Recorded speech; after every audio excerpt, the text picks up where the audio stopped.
So hello guys, in this video we will cover कि decimal number को हम दूसरे बेस में कैसे कन्वर्ट कर सकते हैं।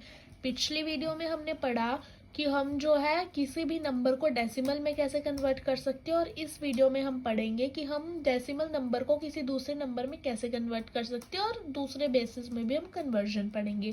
सो let's get started. Conversion of integer decimal number to a number in another base. हमने अभी स्टडी कर लिया कि हम किसी भी नंबर सिस्टम से डेसिमल में कन्वर्ट करना है तो उसके बेस की पावर से हम मल्टीप्लाई करते हैं। लेकिन अगर डेसिमल नंबर सिस्टम को किसी दूसरे बेस में कन्वर्ट करना है, किसी दूसरे नंबर सिस्टम में कन्वर्ट करना है, तो उसके लिए हम क्या करेंगे। तो जो हमारे पास एक नंबर के दो पार्ट्स होते हैं, फ्रैक्शनल एंड इंटीजर। जैसे कि मेरे पास नंबर है 1296.47, तो इसका इंटीजर पार्ट होगा 1296, तो ये इसका इंटीजर पार्ट है। और डेसिमल के बाद वाले को हम फ्रैक्शनल पार्ट बोलते हैं, या फिर हम डेसिमल पार्ट भी बोल सकते हैं। तो इंटीजर पार्ट और फ्रैक्शनल पार्ट दोनों को कन्वर्ट करने के लिए अलग अलग मेथड्स हैं। तो सबसे पहले हम देखते हैं कि जो इंटीजर डेसिमल नंबर है, इंटीजर डेसिमल नंबर को दूसरे बेस में हम कैसे कन्वर्ट करेंगे। तो सबसे पहले मैं डेसिमल टू बाइनरी करके दिखा रही हूँ। तो किसी भी नंबर को, किसी भी डेसिमल नंबर को अगर मेरे को किसी भी दूसरे बेस में करना है तो उससे मैं डिवाइड कर दूंगी, जस्ट सिंपल रूल, डिवाइड कर दूंगी इंटीजर वाले को। मतलब कि मेरे पास कोई भी एक डेसिमल नंबर है, उसको मैंने किसी भी किसी भी दूसरे नंबर सिस्टम में कन्वर्ट करना है, जैसे कि बाइनरी, ऑक्टल, हेक्साडेसिमल, किसी में भी। तो मैं क्या करूँगी, उस इंटीजर पार्ट को मैं उस नंबर से डिवाइड कर दूंगी। लेकिन अगर डेसिमल में कन्वर्ट करना होता था तो हम मल्टीप्लाई करते थे, लेकिन अब डेसिमल वाले को किसी में कन्वर्ट करना है तो हम क्या कर देंगे, डिवाइड। तो जैसे सबसे पहले मैंने लिया डेसिमल टू बाइनरी, तो 1 to 1 मेरे पास नंबर है, इसको ये डेसिमल में है, तो इसको मेरे को बाइनरी में कन्वर्ट करना है। तो बाइनरी में मैं इसको कैसे कन्वर्ट करूँगी, उससे डिवाइड कर देंगे। तो मैंने और रिमाइंडर्स को सारा नोट डाउन हम करेंगे। तो 1 to 1 मैं लिख दिया। तो सबसे पहले टू 121 पे कैसे जाता है, 60 पे, तो 2 6 12, और 2 0 क्योंकि 1 तो जाता नहीं, और इस केस में रिमाइंडर आया मेरा 1, मतलब इससे डिवाइड करते रहना है। देन 62 से डिवाइड होता है, यस 30 पे डिवाइड होता है, कोई रिमाइंडर नहीं है तो 0। फिर 2 को मैं 30 से करूँगी, मतलब जैसे 30 है, इसको मैंने 2 से किया, तो 2 1 ज़ा 2, 1 बचा, 0 आया, 2 5 ज़ा 10, तो 15 पर जाता है, तो यस 15, और रिमाइंडर मेरा 0 आया। देन 15 को करूँगी, तो 15 को मैंने 2 से किया, तो 2 7 ज़ा 14 जाता है, और रिमाइंडर मेरा आ गया 1। फिर मैंने 7 को किया, तो 2 3 ज़ा 6 जाता है, और रिमाइंडर आ गया मेरा 1। फिर 2 को 3 से किया तो 1 पर जाता है, 2 1 ज़ा 2, और रिमाइंडर अगेन 1। फिर लास्ट में मेरे को 2 को 1 से करना है, तो नहीं जाता, तो 0, और रिमाइंडर आ जाएगा 1। मतलब इसको तब तक करते रहना है जब तक हमारा जो ये इंटीजर पार्ट है वो 0 ना बन जाए। जैसे वो 0 बन गया, फिर हमें रिमाइंडर्स को अपवर्ड डायरेक्शन में क्या करना है, रिकॉर्ड करना है। मतलब लीस्ट सिग्निफिकेंट बिट से मोस्ट सिग्निफिकेंट बिट तक इसको क्या करना है, रिकॉर्ड करना है। तो नीचे से हम जाएंगे और रिकॉर्ड करना स्टार्ट करेंगे। जैसे कि 1, पहले ये आएगा, ये वाला आएगा पहले, तो मैंने लिख दिया 1, फिर ये 1, फिर ये 1, फिर ये वाला 1, फिर 0, फिर 0, और फिर 1। तो यानी कि मेरा आंसर आ गया 4 टाइम्स 1 0 0 1। ये ऐसे हम इसको बाइनरी में जो है लिखेंगे। तो किसी भी इंटीजर डेसिमल को हमें अगर किसी और नंबर सिस्टम में करना है तो उससे हम डिवाइड करेंगे, और उसके रिमाइंडर्स को ऊपर, नीचे से ऊपर वाली डायरेक्शन में रिकॉर्ड करते हुए हम चलेंगे। फिर है मेरा डेसिमल टू ऑक्टल। इसमें भी डेसिमल से किसी और नंबर सिस्टम में मुझे कन्वर्ट करना है, तो उससे डिवाइड कर दूंगी मैं।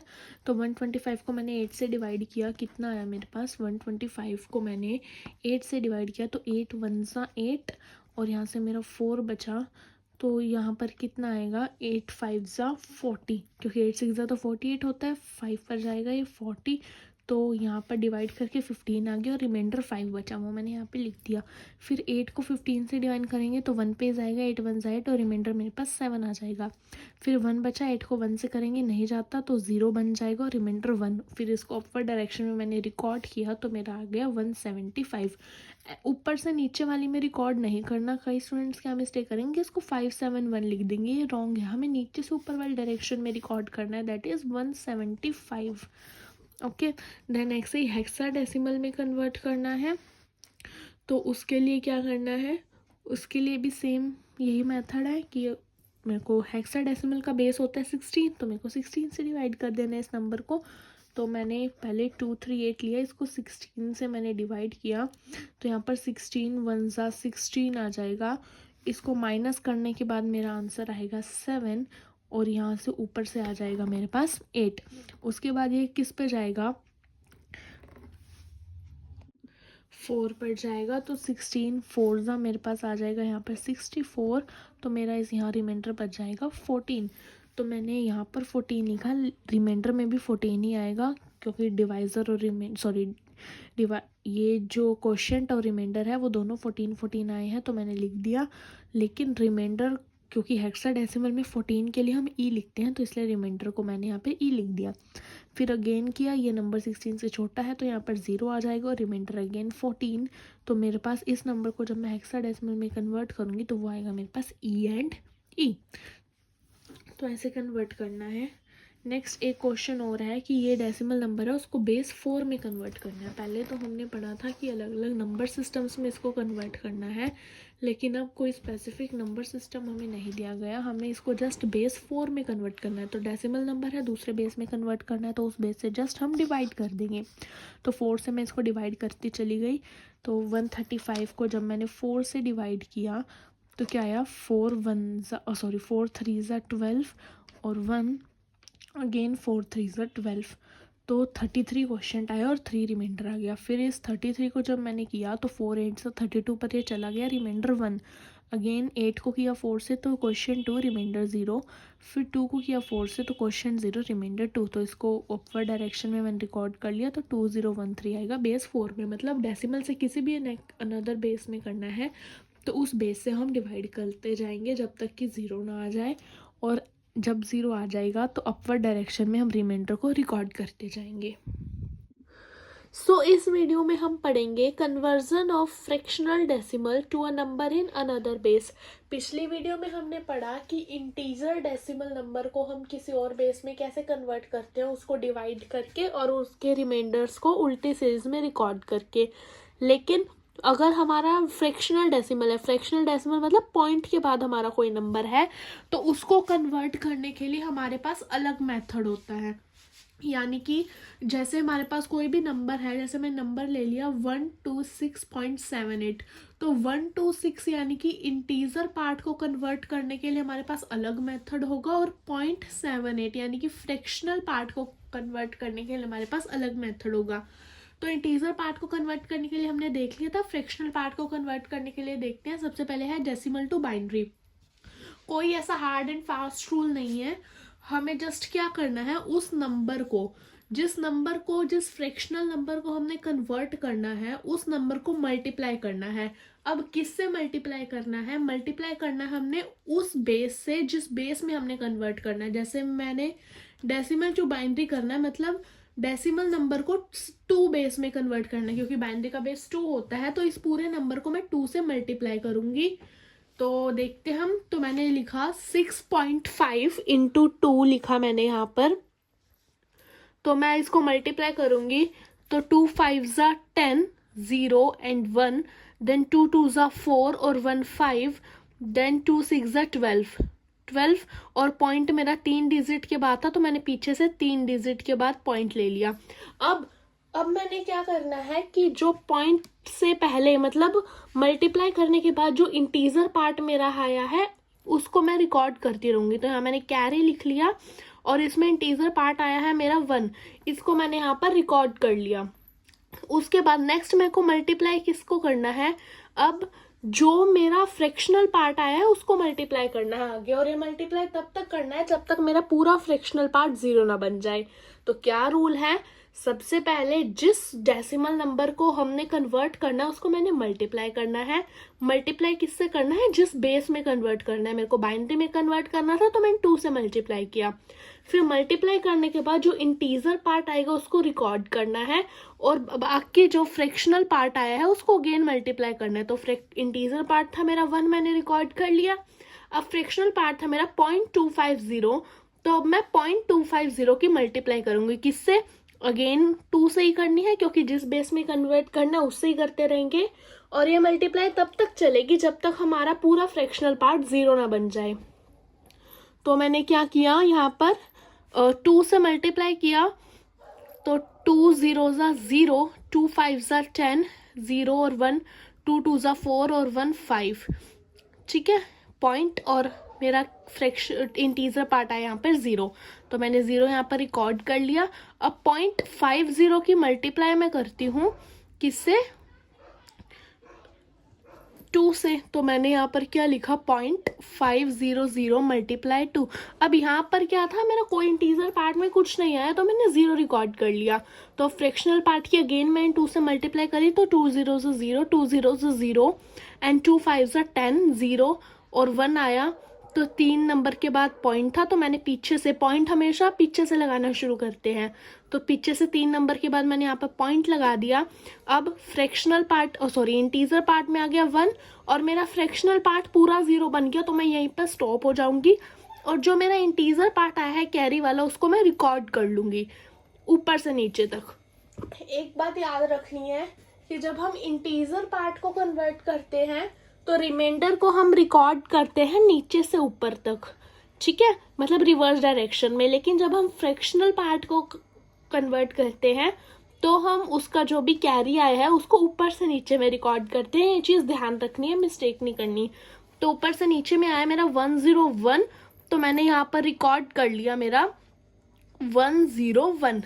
तो यानी कि इस क्वेश्चन मार्क की जगह आ जाएगा मेरा 101 या 0.101। यस, क्योंकि पॉइंट था ना, तो मेरा आ जाएगा 0.101। तो ऐसे ही अब मेरे को कन्वर्ट करना है डेसिमल टू ऑक्टल। अब मैंने देखा क्वेश्चन कि मेरा फ्रैक्शनल पार्ट है, इंटीजर पार्ट इसमें नहीं है, फ्रैक्शनल है क्योंकि पॉइंट के बाद है। तो अगेन मल्टीप्लाई करूंगी। किससे मल्टीप्लाई करना है? जिस बेस में कन्वर्ट करना है। मेरे को ऑक्टल में कन्वर्ट करना है तो मैंने 8 से मल्टीप्लाई किया, तो करते हैं 8 से मल्टीप्लाई। 8 5 ज़ा 40, 0 और 4 यहाँ पर कैरी, 8 2 ज़ा 16, 16 और 4 20, 0 और 2 कैरी, देन अगेन 8 2 ज़ा 16, 16 और 2 18, 8 और यहाँ पर 1 कैरी। पॉइंट था, पॉइंट के बाद 3 डिजिट थी, तो हम पीछे से 3 डिजिट छोड़ के यहाँ पॉइंट लगा देंगे और ये हमारा बन गया। तो कैरी पार्ट में मैंने इंटीजर वाला पार्ट रिकॉर्ड कर लिया 1, और जो फ्रैक्शनल पार्ट मेरा बना था उसकी अगेन मैंने मल्टीप्लाई की 8 से। तो 8 0 ज़ा 0, 8 0 ज़ा 0, 8 8 ज़ा 64, तो 4 यहाँ 64 यहाँ आ गया। अगेन 3 डिजिट थी पॉइंट के बाद, तो मैंने पीछे से 3 डिजिट छोड़ के पॉइंट यहाँ पर लगा दिया। कैरी पार्ट में आ गया मेरे पास अब 6, और अगेन मैं 400 की अब मल्टीप्लाई कर रही हूँ किससे? 8 से। तब तक मल्टीप्लाई करना है जब तक हमारा पूरा फ्रैक्शनल पार्ट 0 ना बन जाए। तो अगेन मैं कर रही हूँ, तो 8 0 ज़ा 0, 8 0 ज़ा 0, 8 4 ज़ा 32, तो मैंने यहाँ पर लिख दिया 0.320। कैरी पार्ट में मैंने 3 रिकॉर्ड कर लिया, और उसके बाद अब मैं 0.200 की मल्टीप्लाई करूँगी 8 से। 8 0 ज़ा 0, 8 0 ज़ा 0, 8 2 ज़ा 16, तो 16 मैंने यहाँ पर लिख दिया। अगेन इंटीजर पार्ट 1 था, तो 1 यहाँ मैंने रिकॉर्ड कर लिया। 0.600 को मैंने क्या किया? अगेन 8 से मल्टीप्लाई किया। तो 8 0 ज़ा 0, 8 0 ज़ा 0, 8 6 ज़ा 48, तो मैंने यहाँ पर 8 को रिकॉर्ड कर लिया और यहाँ पर क्या लिख दिया? 4। तो अब आया, तो 4 मैंने यहाँ पर रिकॉर्ड कर लिया और 0.800 की मल्टीप्लाई की 8 से। अब यहाँ पर हमने एक चीज़ नोट करनी है। क्या चीज़ हमने नोट करनी है कि हमारा पास जो फ्रैक्शनल पार्ट था वो आ गया है 0.800, और ये फ्रैक्शनल पार्ट हमारे पास पहले भी आया हुआ है, मतलब इसकी जब हम मल्टीप्लाई करेंगे तो ये सीरीज दोबारा से चल जाएगी। तो हमने क्या करना है, रिकरिंग केसेस के लिए हम क्या करते हैं कि तो हमने यहाँ पे स्टॉप हो जाना है पहली बात तो। लेकिन आप कहोगे ज़ीरो तो आया नहीं, तो ज़ीरो नहीं आया और ज़ीरो आएगा भी नहीं। क्यों? क्योंकि हमारे पास 0.800 आ गया और यहाँ से ये सीरीज फिर दोबारा ऐसे ही चलती रहेगी, तो ज़ीरो कभी आएगा ही नहीं। तो इस केस में जब हमारे पास रिकरिंग नंबर आ जाए, रिकरिंग मतलब रिपीटिंग नंबर आ जाए, तब हमने क्या करना है, तो इसका आंसर होगा 0.225 जो कि था मेरा डेसिमल में। अब वो ऑक्टल में क्या होगा, 16314। पहले हमने यहाँ से रिकॉर्ड कर लिया 16314, और जो रिकरिंग वाला पार्ट है उसको उसके अंदर ब्रैकेट में लिख देंगे, ठीक है, पैरेंथेसिस बोलते हैं इस ब्रैकेट को। तो जो रिकरिंग वाला पार्ट अब कहाँ से आ रहा है, 0.800 से ना। तो 0.80 वाले का मेरे पास इंटीजर पार्ट कौन सा निकल के आया था, 6। तो यानी कि मेरा रिकरिंग पार्ट में आएगा 6314। तो रिकरिंग पार्ट को मैंने पैरेंथेसिस में लिख देना है और ये मेरा ऑक्टल में बन गया। तो ये है, एक तो कंडीशन थी कि ज़ीरो आ जाए तब स्टॉप कर देना, और जब रिकरिंग वाला आ जाए तो ब्रेसेस के अंदर जो है वो रिकरिंग वाला पार्ट लिख देना है। इसका मतलब है रिकरिंग। रिकरिंग मतलब बार बार ये चीज़ क्या होगी, रिपीट होगी। फिर अब हमारे पास क्वेश्चन आया है, convert following decimal to hexadecimal and binary.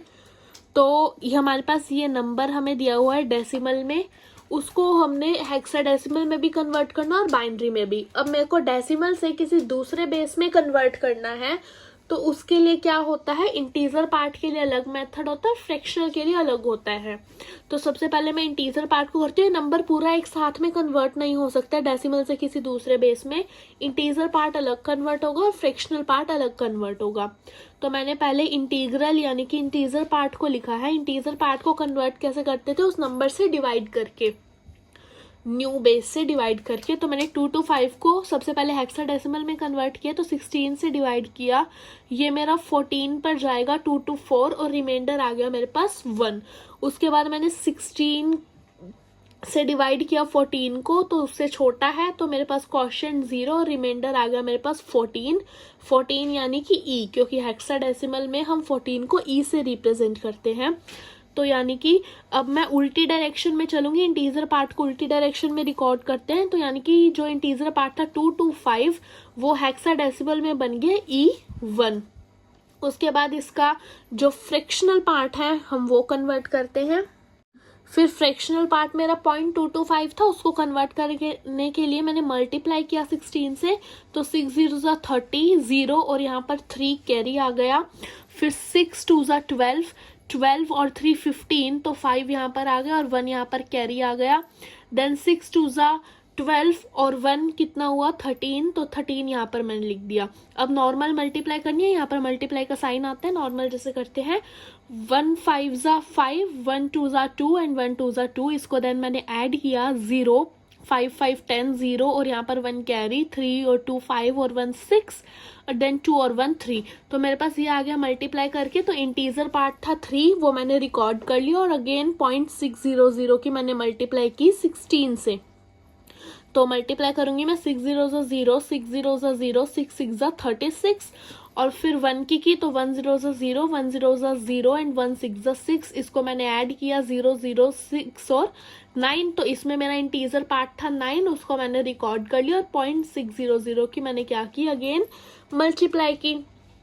फिर 0.60 की जब मैं मल्टीप्लाई करूंगी अगेन यही चीज़ आ जाएगी। तो मैंने आपको बताया था क्या चीज़ मेरे को लिखनी है। यहाँ तो मैं क्या लिख सकती हूँ, इसको रिकॉर्ड कर लिया मैंने 0.399, यहाँ तो इसके आगे मैं ऐसे डैश लगा सकती हूँ, या फिर दूसरा मेथड क्या था मेरे पास, दूसरा मेथड था मेरे पास 0.39 मैंने यहाँ पर लिख दिया, और ब्रैकेट में मैंने क्या लिख दिया 9 और बेस 16, ये भी था मेरे पास दूसरा मेथड। मैं उसको ऐसे भी कर सकती थी।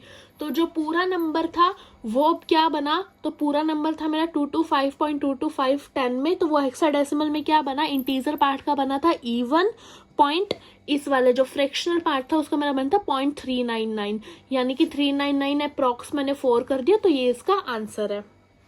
अब हम इसको बाइनरी में कन्वर्ट करते हैं, क्योंकि उसी नंबर को मेरे को बाइनरी में भी कन्वर्ट करना था। तो बाइनरी में सबसे पहले इंटीजर पार्ट ही कन्वर्ट होगा, तो 2 to 5 को मैंने कन्वर्ट किया बाइनरी में। तो 2 1 2, 2 1 2, और 2 2 ज़ा 4 और यहाँ पर रिमाइंडर आ गया मेरे पास 1। अगेन मैंने किया तो आया मेरे पास 2 5 ज़ा 10 और 2 6 ज़ा 12, रिमाइंडर आया 0। देन 2 2 ज़ा 4, 2 8 ज़ा 16, रिमाइंडर इज अगेन 0। Then 2 1 ज़ा 2, 2 4 ज़ा 8, remainder is again 0. Then 2 7 ज़ा 14, remainder is again then 2 3 ज़ा 6 और रिमाइंडर आएगा मेरा यहाँ पर 1। देन 2 1 ज़ा 2 और रिमाइंडर अगेन 1। अब 2 0 ज़ा 1 और यहाँ पर रिमाइंडर आ गया 1। तो उल्टी सीरीज में मेरे को यहाँ पर रिकॉर्ड करना है। तो 2 2 5 जो बेस 10 में था वो मेरा क्या बना बाइनरी में 1 1 1 4 टाइम्स 0 एंड अगेन 1। ठीक है, अब मेरे को इसको फ्रैक्शनल पार्ट में कन्वर्ट करना है। तो इसके फ्रैक्शनल पार्ट क्या था मेरे पास 0.225, इसको कन्वर्ट करना है। कैसे करूँगी 0.225 की मल्टीप्लाई मैंने कर दी 2 से। तो 2 5 ज़ा 10, 0 और 1, 2 2 ज़ा 4 एंड 1 5 एंड 2 2 ज़ा 4, 0.0। तो मेरे पास जो इंटीजर पार्ट है इस केस में 0 आ गया। अगेन मैं 0.450 की मल्टीप्लाई करूँगी 2 से। तो 2 0 ज़ा 0, 2 5 ज़ा 10, 0 एंड 1 कैरी, 2 4 ज़ा 8 एंड 1 9। अगेन मेरे पास जो इंटीजर पार्ट है वो 0 आया और फ्रैक्शनल पार्ट की मैंने मल्टीप्लाई की अगेन 2 से। तो 2 0 ज़ा 0, 2 0 ज़ा 0 एंड 2 9 ज़ा 18। तो 18 मैंने लिख दिया, 3 डिजिट थे पॉइंट के बाद, तो मैंने पीछे से 3 डिजिट के बाद पॉइंट लगा दिया और इंटीजर पार्ट में मेरे पास आ गया 1। उसके बाद 0.800 की मल्टीप्लाई करनी है मेरे को 2 से। तो 2 0 ज़ा 0, 2 0 ज़ा 0 एंड 2 8 ज़ा 16। तो यहाँ पर अगेन मेरा इंटीजर पार्ट 1 आया और मेरा जो डेसिमल पार्ट था, फ्रैक्शनल पार्ट था, वो कितना आ गया 0.600। उसकी मल्टीप्लाई अब मैं करूँगी। तो 2 0 ज़ा 0, 2 0 ज़ा 0 एंड 2 6 ज़ा 12। तो 12 आया। तो अगेन मेरा इंटीजर पार्ट यहाँ पर आ गया 1 और मेरा फ्रैक्शनल पार्ट आ गया 200। तो इसकी मल्टीप्लाई करूँगी तो 2 0 ज़ा 0, 2 0 ज़ा 0 एंड 2 2 ज़ा 4। तो यहाँ पर मेरा जो इंटीजर पार्ट था वो आ गया 0। फिर मैं 0.400 की मल्टीप्लाई करूँगी। तो मैंने 0.400 की मल्टीप्लाई की 2 से। तो 2 0 ज़ा 0, 2 0 ज़ा 0 एंड 2 4 ज़ा 8। अब यहाँ पर इंटीजर पार्ट आ गया 0 और 0.800 रिपीटिंग वाला आ गया मेरे पास स्टेप 0.800 वाला, जिस केस में मेरे पास क्या था निकल के आया था इंटीजर पार्ट 1। तो यानी कि 1 1 0 0, यानी इस वाले 1 से मेरी जो क्या है रिपीटिंग स्टार्ट हो रही है। तो इसका क्या बनेगा आंसर। तो बाइनरी में मेरा 0.225 जो कि डेसिमल में था वो बाइनरी में क्या होगा, यहाँ से लेके चलेंगे तो 0.00111100 और रिपीटिंग मेरी कहाँ से हो रही थी, इस वाले 1 से मेरी रिपीटिंग हो रही थी। तो मैंने ब्रैकेट में क्या लिख दिया 1100 और ये चीज़ बाइनरी में कन्वर्ट हो गई। सो नेक्स्ट पार्ट में हम कवर करेंगे कि डेसिमल के अलावा, मतलब डेसिमल में कन्वर्ट करने के अलावा और डेसिमल नंबर को कन्वर्ट करने के अलावा जो दूसरे बेसिस हैं बाइनरी, ऑक्टल और हेक्साडेसिमल, इनके बीच में कैसे कन्वर्जन होती है। तो stay tuned for part 3 of number system.